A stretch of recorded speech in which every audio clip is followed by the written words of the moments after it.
Halo, Tangkurak Squad di seantero jagat raya. Balik lagi dengan kami Santuy Movie yang masih siaga untuk nemenin waktu gabut kalian. Gimana kabarnya? Semoga kalian dan keluarga selalu dan terus dalam kondisi terbaik, oke?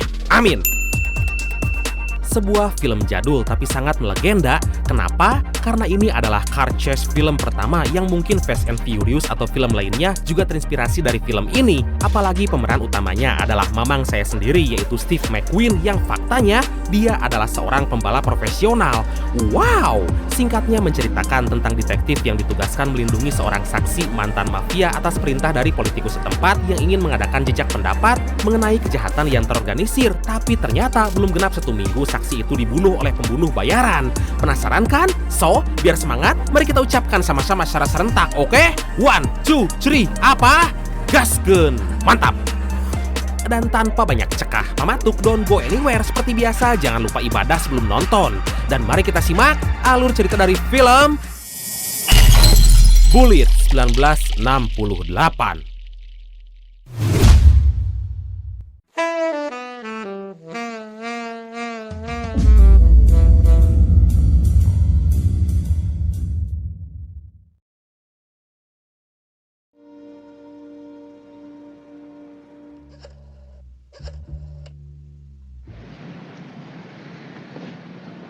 Berlatar di kota San Francisco, terlihat seorang pria yang memakai setelan parlente datang ke sebuah hotel untuk menanyakan sebuah surat. Dia adalah Johnny Ross dari Chicago alias Cicalengka Caket Got yang berprofesi sebagai mafia kelas kakap, dan kebetulan dia telah insaf lalu kabur untuk menghilangkan jejak dari organisasinya.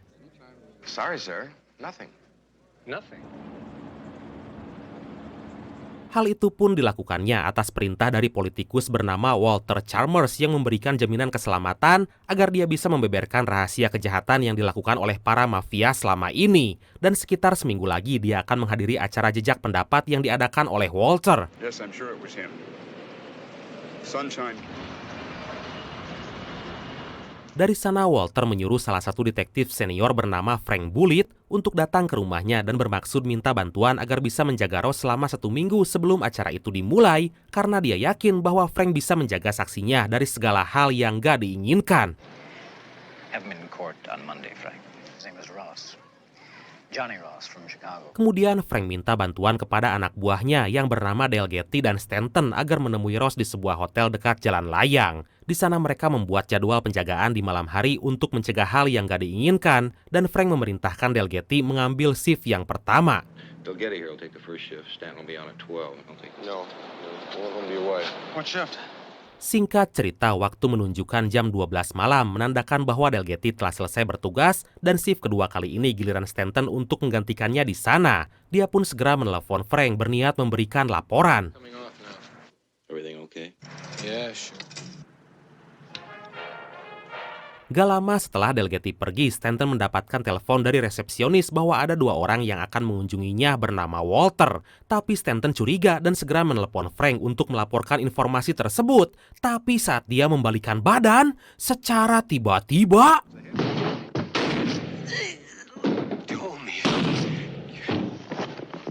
2 penjahat dengan postur jarangkung badak bersenjatakan shotgun menembak Stanton dan Ross yang saat itu baru aja kaget. Hingga dapat disimpulkan bahwa Ross telah mengetahui kedatangan mereka karena dia sengaja membuka kunci pintu di kamar. Tapi kita belum mengetahui apa sebetulnya alasan dia sampai berbuat seperti itu.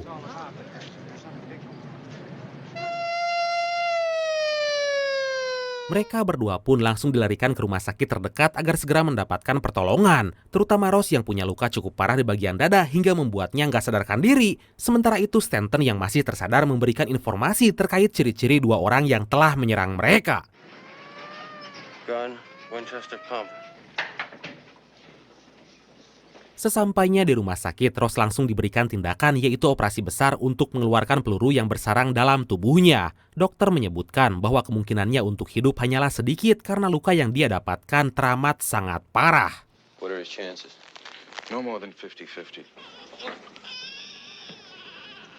Atas kejadian itu, Frank kemudian menemui atasannya yang bernama Sam berniat menyampaikan informasi tersebut. Tapi Sam gak bisa berbuat apa-apa dan malah menyerahkan semua masalah ini kepadanya walaupun dia tahu Walter akan menuntut pertanggungjawaban. Results. Do whatever you think is best. Walter yang mengetahui bahwa saksinya telah diserang, dia pun datang ke rumah sakit itu agar mengetahui perkembangan yang telah dokter lakukan terhadap para korban. Dan dari informasi yang dia dapatkan, ternyata Ross nggak akan bisa sadarkan diri dalam beberapa hari ke depan karena luka dalam yang sangat parah. Possible to say this time he may remain in shock. Now, what went wrong, Lieutenant? Dari sana Walter menemui Frank dan meminta pertanggungjawaban darinya. Karena dengan kondisi seperti ini, Ross nggak akan bisa dihadirkan dalam jejak pendapat itu. Kemudian Frank berpendapat bahwa ada seseorang yang telah mengetahui persembunyian Ross, tapi entah siapa pelaku yang sebenarnya. Tentu aja dengan kondisi seperti ini, Frank jadi berpikir keras mencari solusi agar bisa mengungkap siapakah dalang di balik semua ini. Karena Walter mengancam akan memenjarakannya dengan alasan bahwa Frank gak mau bertanggung jawab atas apa yang telah ditugaskan. Lieutenant, I shall personally officiate. I want to know about Ross.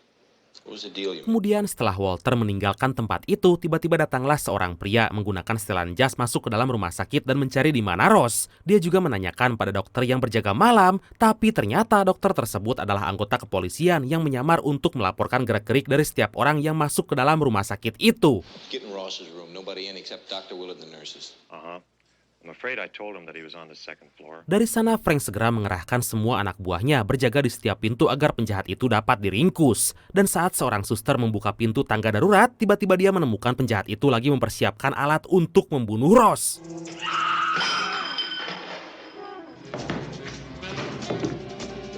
Ternyata si penjahat bagaikan belut meliuk-liuk di sawah yang sulit ditangkap dan malah berhasil mengecoh Frank. Segala daya dan upaya pun telah dilakukan oleh Frank agar penjahat itu bisa ditangkap dan dijebloskan ke dalam penjara. Tapi hasilnya nihil dan si tangkurak penjahat itu berhasil kabur darinya.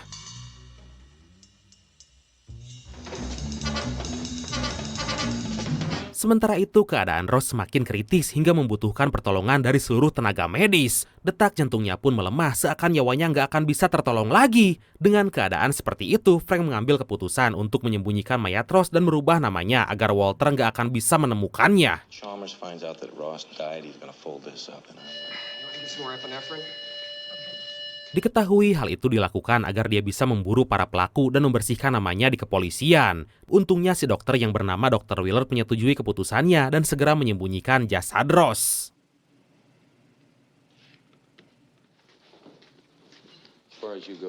Keesokan harinya, Walter datang ke rumah sakit sekedar melihat perkembangan Ross. Tapi di sana dia terkejut karena ruangan itu telah kosong molongpong alias nggak ada siapapun. Dari sana dia segera menghubungi supervisor di sana dan mencoba untuk menghubungi Frank agar menjelaskan semua ini. Anjir kod ini pakai H. Indeed, there was a patient here. His name is Johnny Ross.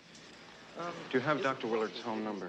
Singkat cerita, Frank mendatangi tempat di mana tragedi itu berlangsung berniat mencari bukti serta informasi dari si pemilik hotel. Hingga Frank mendapatkan petunjuk baru yaitu wajah pelaku yang punya dagu persegi dan datang mengendarai taksi yang bernama Sunshine Cab. What line? Sunshine Cab. That's it. Dari sana, Frank segera mendatangi perusahaan taksi tersebut dan mencari sopir yang mengantar para pelaku. Hingga di sana dia bertemu dengan sopir taksi yang mengantar kedua pelaku itu dan mulai menyisir tempat-tempat yang telah mereka kunjungi sebelumnya. First stop was the Mark. How long? Kemudian Frank menghubungi temannya yang bernama Eddie untuk mencari tahu informasi tentang Ross seutuhnya. Karena diketahui bahwa Eddie adalah seorang hacker yang bekerja sama dengan kepolisian untuk membantu membongkar kasus kejahatan. Dia pun setuju dan menyuruh Frank pergi ke sebuah tempat dalam waktu setengah jam lagi. I need some information on a Johnny Ross, Chicago. Hingga beberapa waktu kemudian, Frank pun telah sampai di tempat yang telah dijanjikan. Di sana Eddie membeberkan fakta yang sebenarnya bahwa Ross adalah buronan para mafia karena telah mencuri uang hasil kejahatan senilai $2 juta Amerika. Wow, jumlah yang sangat fantastis di waktu itu. Dan faktanya dia nggak bisa kabur dari negara ini karena telah diawasi dari berbagai sudut. He got away unharmed. They believe he's hiding here in town. I'll try. Setelah mendapatkan informasi, Frank berencana pulang dengan mengendarai mobilnya yang berjenis Ford Mustang GT Fastback tahun 68. Anjay! Tapi tiba-tiba firasatnya mengatakan bahwa dua penjahat yang telah membunuh Ross terus membuntutinya kemanapun. Dan atas hal itu, Frank segera beraksi agar bisa memberi pelajaran pada mereka.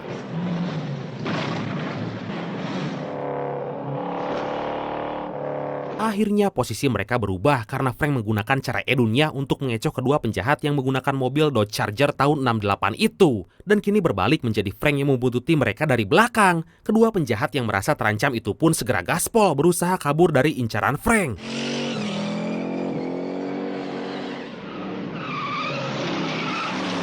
Dengan jalanan yang menurun di kota California dan struktur jalan bergelombang membuat mereka terlibat aksi kejar-kejaran yang epik. Frank terus mencoba mengejar mereka walaupun mendapatkan beberapa hambatan yang membuatnya kehilangan jejak.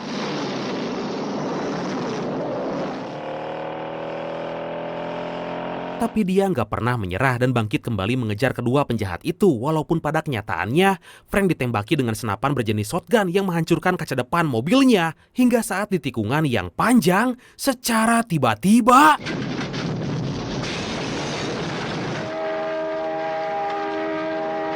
Kedua penjahat itu menabrak pom mini hingga menimbulkan kebakaran yang hebat dan mereka pun mati terbakar dalam mobil. Setelah kejadian itu, Frank dipanggil oleh atasannya untuk menjelaskan apa yang sebenarnya terjadi. Dari sana dia mulai menceritakan yang sesungguhnya bahwa semua yang dilakukannya adalah untuk mencari kedua pembunuh itu dan menyembunyikan mayat Ross di tempat yang lain. Hal itu dilakukan demi mengulur waktu dan mencari titik terang soal kasus ini. Now, I want to know what's happening and I want to know now. Let's hear it straight. He's dead. Dead. Dia juga ingin mencari seseorang bernama Dorothy Simon di Hotel Thunderbolt agar mendapatkan informasi karena diketahui Ross sebelumnya telah berkomunikasi dengan orang itu, hingga dia pun segera bergegas sebelum semuanya terlambat.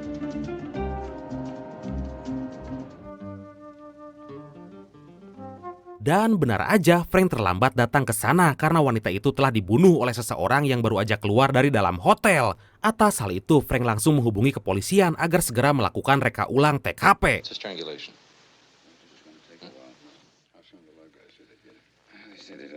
Singkat cerita, kini Frank telah sampai di kepolisian dan membuka koper milik Dorothy Simon berniat mencari bukti. Di sana mereka menemukan fakta baru, yaitu nama yang dipakai oleh Dorothy Simon ternyata samaran dan nama sesungguhnya adalah Dorothy Rennick. Dorothy Rennick. Everything is new. Really on the way. Kemudian satu koper lagi berisi satu nama, yaitu Albert Rennick yang belum diketahui siapakah dia sebenarnya. Atas hal itu, Frank segera menghubungi kantor imigrasi Chicago agar mengirim data paspor milik Rennick. Pusing-pusing dah. Albert E. Rennick. Setelah itu dia pergi ke ruang otopsi mengambil sidik jari milik Ross dan membawanya untuk mencocokkan data dari kantor imigrasi Chicago. Dan ternyata dugaan Frank terbukti dengan kecocokan data yang menyebutkan bahwa nama sebenarnya Ross adalah Albert Edward Rennick. Albert Edward Rennick. Dari sinilah dapat disimpulkan bahwa orang yang di awal diketahui bernama Johnny Ross telah dijebak oleh Rennick untuk menjadikannya tumbal. Dan saat dia mati, orang akan menganggap bahwa nama Johnny Ross telah mati hingga dia bisa terbebas dari kejaran mafia yang terus memburunya. Edun. You sent us to guard the wrong man, Mr. Chalmers. Rennick has no record of arrests. He's clean, Frank. Mengetahui bahwa Johnny Ross akan segera kabur, Frank segera menghubungi pihak bandara berusaha mencarinya. Dan dari informasi yang didapatkan hari ini, dia akan pergi ke Roma, Italia menggunakan pesawat. Dari sana Frank langsung turun tangan untuk segera menciduknya.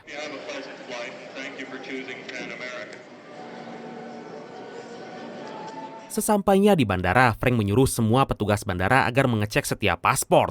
Karena menurutnya cara itulah yang paling aman agar semua penumpang gak panik dan mengakibatkan Ross bisa kabur. Atas hal itu, petugas bandara pun setuju membantu polisi demi menangkap penjahat itu. No. Call the gate, have them recheck all the passports. Frank kemudian standby di gerbang 73 menunggu hasil dari pengecekan yang petugas bandara lakukan. Tapi ternyata hasilnya nihil karena mungkin mereka salah gerbang dan Ross ada di gerbang lain. Kemudian dia pun segera menghubungi gerbang selanjutnya dan langsung menanyakan nama yang sama. You have a Rennick and Ali Rennick. Flight. Ternyata diketahui bahwa Johnny Ross ada dalam pesawat PAN Amerika yang akan berangkat ke kota Roma. Kemudian dengan cepat Frank menghubungi operator udara untuk mencegah pesawat itu lepas landas. Hingga saat dia masuk ke dalam pesawat dan mengecek beberapa paspor penumpang, tiba-tiba satu penumpang berlari dan membuka pintu darurat untuk berusaha kabur.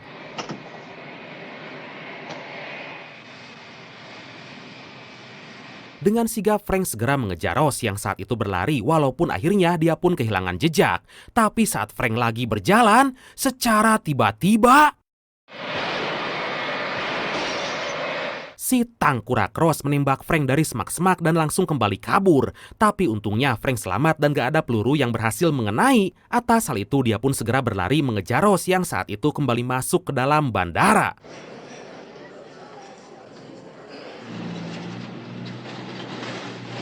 Dalam bandara itu, Frank akhirnya bisa menemukan Ross walaupun dia bersembunyi dalam kerumunan. Dia pun merasa dilema karena jika menyerangnya, hal itu akan membahayakan banyak orang. Hingga saat petugas bandara akan menanyakan tiket,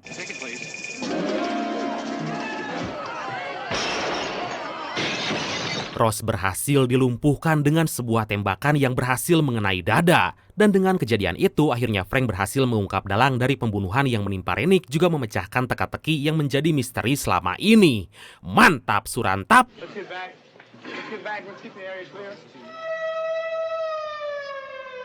Akhirnya Frank menyudahi tugasnya dengan sempurna berkat skill yang dia miliki. Kemudian dia pun segera pulang untuk beristirahat dalam rumahnya yang nyaman itu. Tapi saat dia akan membuka pintu, tamat! Nah, itu dia Brad, sebuah film yang sampai saat ini dianggap sebagai legendanya film action kejar-kejaran gitu deh. Dan infonya sih mobil Ford Mustang GT Fastback tahun 68-nya itu jadi ikonik banget. Sampai-sampai katanya terjual dengan harga yang sangat fantastis dan terkenal banget di kalangan car enthusiast, juga para kolektor. Wow! Oke, dan pesan yang bisa kita ambil dari film kali ini adalah hidup mah yakin aja selur, jalani apa yang terjadi, bekerja dengan total, dan berikhtiarlah dengan sepenuh hati. Oke? Oke dan pesan. Oke Bradku, makasih banyak udah nonton sampai akhir seperti biasa. Mohon maaf karena masih banyak kekurangan. Semoga kalian dan keluarga sehat selalu, salam sukses, salam santuy, dan see you next time. Bye-bye. Ngopi heula atuh.